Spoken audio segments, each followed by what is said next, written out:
Hello, my name is Dr. Sherry Zaffron, and my practice is Back to Health Chiropractic Center, and we are an approved BRAINCORE therapy clinic. Today I'd like to discuss BRAINCORE therapy, which is a brain-based therapy, and its evolution. BRAINCORE is a unique neurofeedback system. It's cutting-edge technology that is setting a new standard in triggering the brain's ability to form new connections in response to experience. New connections mean new neural pathways that can now be activated to help overcome symptoms associated with many neurological conditions, such as ADHD, insomnia, anxiety, migraine, tension headaches, chronic pain, and stress disorders. Neurofeedback is a science, a training method based on operant conditioning.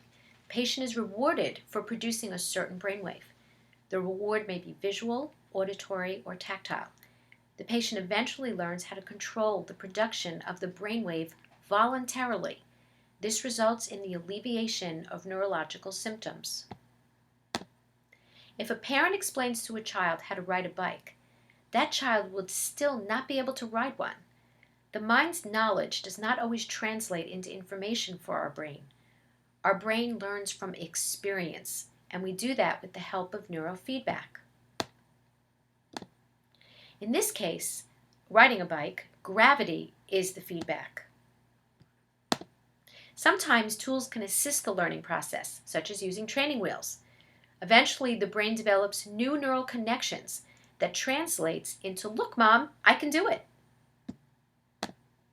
Just as you always remember how to ride a bike, improvements made with neurofeedback are permanent.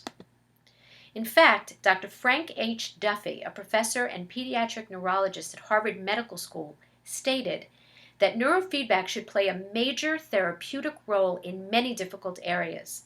In my opinion, if any medication had demonstrated such a wide spectrum of efficacy, it would be universally accepted and widely used. The STERMAN studies. Barry STERMAN, PhD, was a sleep researcher who stumbled upon the miracle of neurofeedback during one of his experiments involving cats back in 1965. His work eventually led to the discovery of a neurofeedback protocol that is still used today to treat grand mal seizures in epileptics. BRAINCORE incorporates these same protocols into the BRAINCORE proprietary software. After Barry STERMAN received his PhD at UCLA in neurology and psychology, he accepted a position as a sleep researcher at the Veterans Hospital in Los Angeles. STERMAN set out to answer whether a person chose to go to sleep at night or if the brain imposed sleep upon us.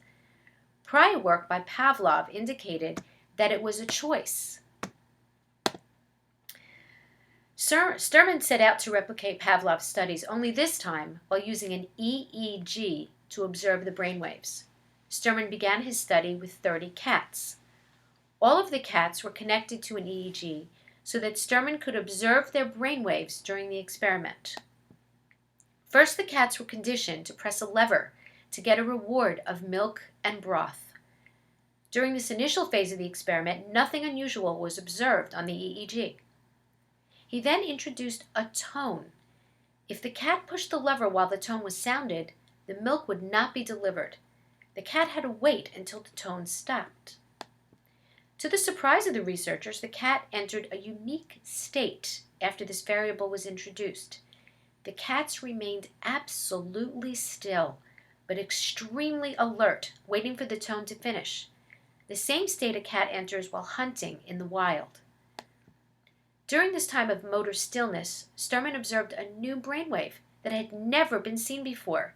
He called this new brainwave sensory motor rhythm, or SMR. He carried the experiment one step further. Could the cat be operantly conditioned to create this specific frequency of brainwaves on its own? No lever was used. Instead, the cat was hooked to an EEG, and whenever the cat produced a half-second burst of SMR, the cat was given the milk. STERMAN trained 10 cats to produce SMR at will. He reproduced the results with 8 rhesus monkeys and published his findings in the journal Brain Research in 1967. but he still did not understand the practical implications of this discovery. Unrelated to his study, NASA requested that STERMAN study the effects of human exposure to hydrazine, which is rocket fuel. He injected 50 cats with hydrazine. 40 of the cats developed seizures 1 hour after being injected. The 10 cats from the previous SMR experiment did not develop the seizures. STERMAN came to realize that by teaching the cats to produce SMR in the previous experiment, he strengthened their brain function. The cat's seizure threshold had been increased. The brains were now functionally altered so as to prevent the seizures.